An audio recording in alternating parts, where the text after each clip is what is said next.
ভাই বোনের সম্পর্ক মানেই নিঃস্বার্থ ভালোবাসা, বিপদে একে অপরের পাশে দাঁড়ানোর অঙ্গীকার। আর সেই ভালোবাসারই এক আবেগঘন দৃষ্টান্ত গড়লেন জনপ্রিয় কন্টেন্ট ক্রিয়েটর কারিনা কাইসারের দুই ভাই। লিভারজনিত জটিলতায় কারিনা কাইসারকে উন্নত চিকিৎসার জন্য ভারতের চেন্নাইয়ে নেওয়া হয়েছে। বর্তমানে তিনি চেন্নাইয়ের ভেলোরের সিএমসি হাসপাতালে চিকিৎসাধীন অবস্থায় রয়েছেন।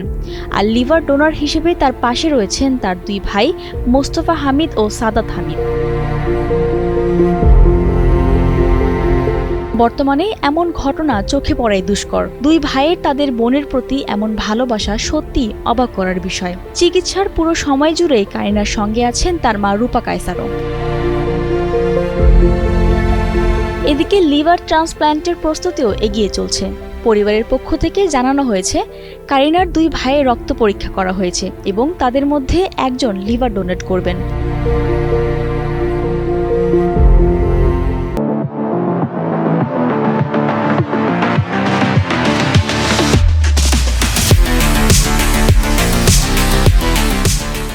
কারিনার বাবা কায়সার হামিদ জানান, ছোট ছেলে সাদাত হামিদের রক্তের গ্রুপ কারিনার সঙ্গে মিলেছে।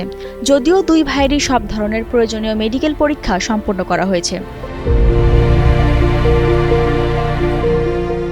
দুই ভাইয়ের তাদের বোনের প্রতি এই আত্মত্যাগ ও ভালোবাসা ছুঁয়ে গেছে অসংখ্য মানুষের হৃদয়। পরিবারের সকলের এখন একটাই চাওয়া, কারিনা যেন দ্রুত সুস্থ হয়ে আবারও সবার মাঝে ফিরে আসেন। বৃষ্টি রানী দাস, কালের কণ্ঠ।